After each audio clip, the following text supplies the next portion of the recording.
प्रयागराज जनपद में आरक्षण आंदोलन के राष्ट्रीय अध्यक्ष राकेश मिश्रा ने पत्रकार वार्ता कर कहा कि आरक्षण की जातिगत व्यवस्था को समाप्त करने और आरक्षण को जाति के आधार पर दिए जाने की वजह आर्थिक आधार पर देने के लिए बीते लगभग 1 वर्ष से आंदोलन कर रहा है।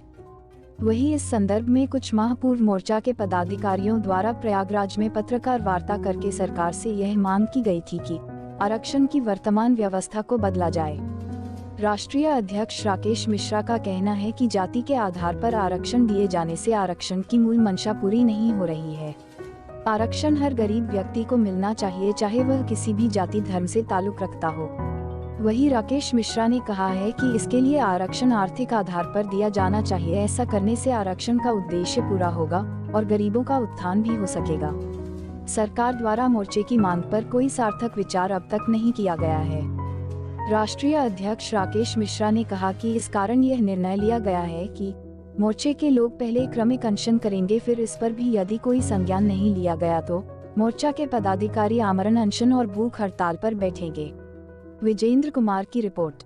हमारी मांग यह है कि आरक्षण जो है जातिगत व्यवस्था को खत्म करके गरीबी के आधार पर आरक्षण दिया जाए, जिससे आरक्षण के लाभ जो है हर गरीब को मिले, चाहे वो किसी भी समाज से हो, चाहे जनरल हो, चाहे ओबीसी हो, चाहे SC ST हो, चाहे वो किसी बिरादरी से हो।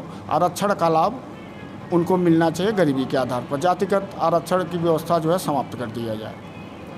मैं अपनी बात लोगों के यहाँ घर घर जा कर के, हर क्षेत्र में जा कर के लोगों को जागरूक कर रहा हूँ कि आरक्षण का मूल उद्देश्य तभी पूरा होगा जब आरक्षण का लाभ जो वास्तविक में गरीब है, जिसके यहाँ पढ़ने का संसाधन नहीं है, जिसके यहाँ लैपटॉप नहीं है, जिसके यहाँ कुछ भी सारी व्यवस्था नहीं, न कोचिंग कराने की फीस है, न और कैसे वो पढ़ेगा, आरक्षण का लाभ उनको नहीं मिल रहा। आरक्षण का लाभ वास्तविकता चाहे भी किसी समाज से हो, चाहे ओबीसी से हो, चाहे SC ST से हो, आरक्षण का लाभ सिर्फ क्रीमी लेयर के लोग जो है ले रहे हैं।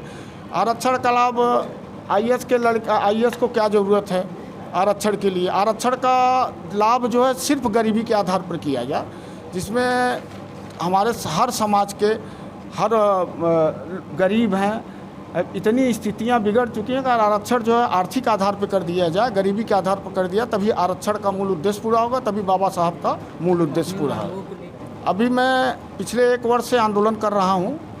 आज मैं प्रेस वार्ता के माध्यम से मैं बताना चाहता हूं कि आगामी अभी मैं 25 तारीख के बाद जो है यहाँ प्रयागराज के पत्थर गिरजाघर में क्रमिक अनशन करूंगा। इसके बाद हमारी शासन अगर बात कोई निर्णय लेती है तो ठीक है, अगर नहीं लेती है तो आगामी आने वाले समय में हम भूख हड़ताल पर बैठेंगे, आमरण अनशन करेंगे। अपनी बात शासन को आप लोग के माध्यम से जो है पहुँचाना चाहता हूँ।